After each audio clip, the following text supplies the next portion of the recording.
नमस्कार. चला, आज एका मोठ्या रहस्याचा उलगडा करूया. सृष्टीची निर्मिती झाली कशी?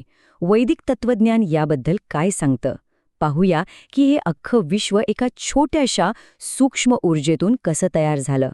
कल्पना करा, अस्तित्वाच्या आधी काहीच नव्हतं. फक्त एक. कुठलाही भेद नाही, काही वेगळं नाही. सगळं काही एकवटलेलं होतं. एक परिपूर्ण शांतता. ही होती एकत्वाची अवस्था. तर या प्रवासाचा आपला पहिला थांबा आहे त्या मूळ सत्याला समजून घेणं, ज्याला म्हटलं जातं ब्रह्म. आता ब्रह्म म्हणजे काय? तर ही कुठली देवता नाहीये.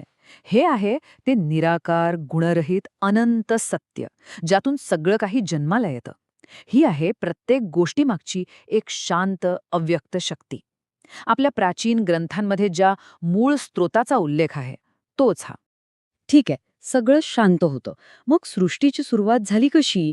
त्या वैश्विक महासागरात पहिली हालचाल, पहिलं कंपन कसं निर्माण झालं? चला बघूया. आणि इथेच त्या शांततेतून एक इच्छा जागी झाली, एक वैश्विक संकल्प. आणि हीच आहे शक्ती, ती क्रियाशील ऊर्जा जी त्या शांत ब्रह्मातून जन्माला आली. जेव्हा हे शांत ब्रह्म आणि ही क्रियाशील शक्ती एकत्र आले, तेव्हा जे पहिलं सूक्ष्म कंपन झालं ना, त्यालाच स्फुरण म्हणतात. हे म्हणजे जणू विश्वाच्या हृदयाचा पहिला ठोका होता. तो क्षण जेव्हा सगळी शक्यता वास्तवात उतरायला लागली. प्रकाशाची एक छोटीशी लहर, बस. आता गंमत बघा.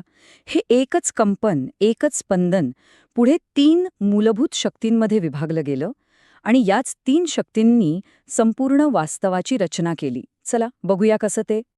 जरा इमॅजिन करा, एक तेजस्वी प्रकाशकिरण आहे आणि तो फुटून त्यातून 3 वेगवेगळ्या रंगांचे प्रवाह वाहू लागतात. हेच ते त्रिगुण, या विश्वाची मूळ ऊर्जा. या तक्त्यामध्ये हे अगदी स्पष्ट होतं. पहिला गुण आहे सत.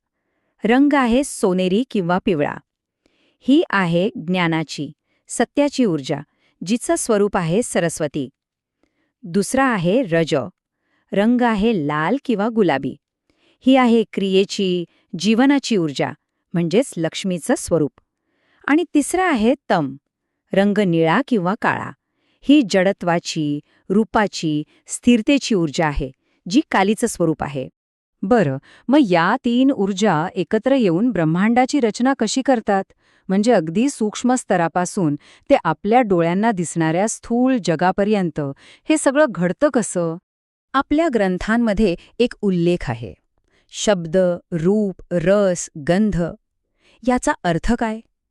तर सृष्टीची सुरुवात झाली ती सर्वात सूक्ष्म गोष्टीपासून, म्हणजे ध्वनी कंपनांपासून. म्हणजे ऊर्जेचा प्रत्येक प्रवाह हा एका विशिष्ट बीजध्वनीशी, एका वैश्विक मंत्राशी जोडलेला आहे. जणू काही हे सृष्टीच्या निर्मितीचे व्हायब्रेशनल कोड्सच आहेत. आणि हे कोड्स कोणते? तर रिंग हे आहे ज्ञानाचं स्पंदन, सरस्वतीचं. श्रींग हे आहे जीवन आणि समृद्धीचं स्पंदन, लक्ष्मीचं. आणि क्लींग हे आहे रचना आणि परिवर्तनाचं स्पंदन, कालीचं. इथे एक गोष्ट लक्षात घ्यायला हवी. आपण ज्या ऊर्जेबद्दल बोलतोय ती सूक्ष्म शक्ती आहे. ही आपल्या दैनंदिन जीवनातली वाफ किंवा वीज यांसारखी स्थूल शक्ती नाही. स्थूल शक्तीचा अभ्यास भौतिक विज्ञान करतं. पण ही सूक्ष्म शक्ती हा सृष्टीचा मूळ स्रोत आहे, जो आध्यात्मिक विज्ञानाचा विषय आहे. आणि मग काय? याच सूक्ष्म स्पंदनांच्या एकमेकांमधील क्रियेतून पंचमहाभूत जन्माला येतात. पृथ्वी, जल, अग्नी, वायू आणि आकाश. आणि आपलं भौतिक जग अस्तित्वात येतं. हा आहे निर्मितीचा शेवटचा टप्पा. हे सगळं तर झालं ब्रह्मांडाबद्दल. पण याचा आपल्या आयुष्याशी काय संबंध? आपल्या आयुष्यातली जी आव्हानं आहेत, दुःख आहेत, त्यांच्याशी या वैश्विक संकल्पनांचा काही संबंध आहे का? तर हो, आहे. आपले ग्रंथ सांगतात की जगातली सगळी दुःख या 3 मूळ ऊर्जांच्या असंतुलनातूनच निर्माण होतात. म्हणजे बघा, ह्या वैश्विक शक्ती फक्त बाहेर नाहीत, तर ते आपल्या आतमध्ये पण आहेत. आणि आपले सगळे अनुभव त्या घडवत असतात. आणि गंमत म्हणजे या दुःखांवरचं उत्तरसुद्धा याच ऊर्जांमध्ये दडलेले आहे. पहिलं दुःख आहे अज्ञान. ते दूर होतं सत गुणाने, म्हणजे ज्ञानाच्या ऊर्जेने. दुसरं दुःख आहे अभाव, म्हणजे कशाची तरी कमतरता. हे दूर होतं रजगुणाने, जी विपुलतेची ऊर्जा आहे.